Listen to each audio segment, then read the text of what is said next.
یه خونه هست پر از نور طبیعی، چوب و رنگ سبز. اینجا خونه داکوتا جانسونه، جایی که اونو میبینه و عاشقش میشه و به عنوان اولین خونش میخرتش. من کلاسیکال پیورم و این دومین ویدئوییه که میسازم از گشتن توی خونه هایی که به نظرم زیبان. اولین جایی که داکوتا بهمون نشون میده نشیمن این خونه است، جایی که دوستاش و آدما میشینن کنار هم دیگه، گپ میزنن، کتاب میخونن و از بودن کنار هم دیگه لذت میبرن. توی این خونه که نگاه میکنید اکثر وسایلی که استفاده شده آنتیکن یا حتی اگر برای زمانهای قدیم نباشن یه حال و هوای وینتیج و قدیمی دارن، مثل کنسولش که جلوتر میبینیم. مبلی که توی نشیمن استفاده شده هم دقیقاً همین حالته، یه مبل وینتیجه و پارچه‌ش یه پارچه موهره. میز جلو مبلیت برای صاحب قبلی این خونه بوده و داکوتا اون رو با خونه میخرتش. یه صفحه شیشه‌ای داره و چوب پایه‌اش چوب بامبوه. یکی از هیجان انگیزترین قسمت‌های این خونه رقص نور آفتاب روی سقفه که در واقع از انعکاس آب استخر روی سقف دیده میشه.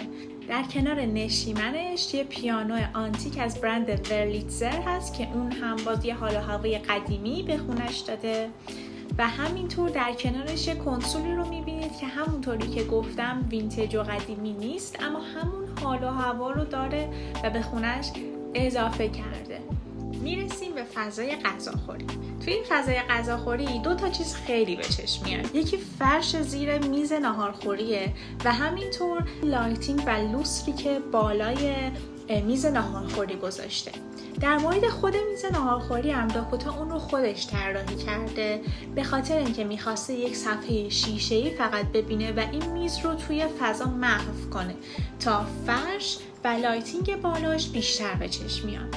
یه قسمت خیلی جالب توی خونه‌اش یک کالکشن کریستال هست که و یکی از بامزه ترین ها و نازترین هاش به نظر من یه گویه کریستالیه که داخل اون یه دونه قاصدک هست و انگار که زمان رو متوقف کردن. همینطور یک کریستال خیلی بزرگ در یک قسمت از خونش داره که اعتقاد داره که انرژی خوبی رو به خونه و به آدم ها منتقل میکنه. یکی از قسمت‌هایی که خیلی توی اینترنت هم وایرال شده آشپزخونه داکوتا هست که همونطوری که میبینید درای کابینتاش همه به رنگ سبز، یه قالیچه انداخته و کلاً آشپزخونه‌اش یک شخصیت جدا برای خودش داره.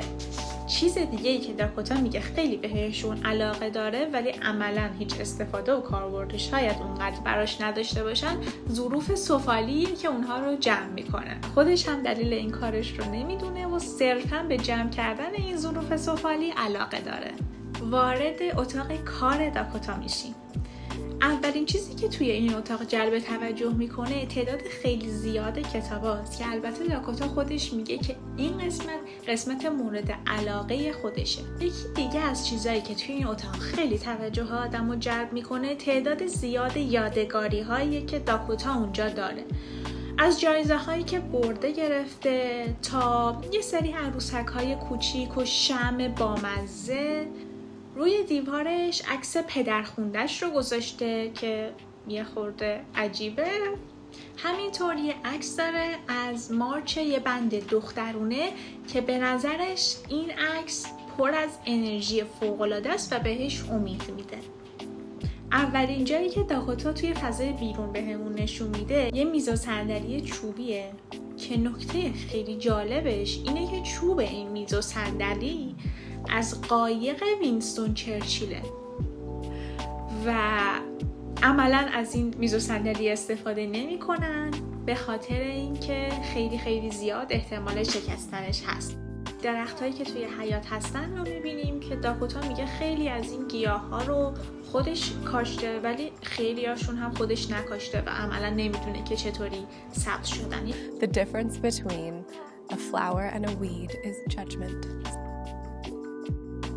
2 تا صندلی داره، صندلی‌های دستساز آفریقایی باشن و خیلی خیلی گرونن و مناسب بیرون نیستن چون احتمال خراب شدنش خیلی هست، اما داکوتا دلش خواسته و اونا رو بیرون گذاشته و لذت میبره از وجود اون 2 صندلی توی بیرون اون خونه. تازه کنار این صندلی ها گربه و مرغش رو هم توی خاک دفن کرده.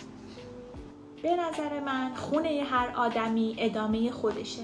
خونه داکوتا هم با تمام سادگی و سکوتش، انتخاب‌های شخصیش، یادگاری‌هاش، نسخه آروم و خالص خودشو نشون میده. I hope you liked the tour of my house, but I really would like for you to leave now, so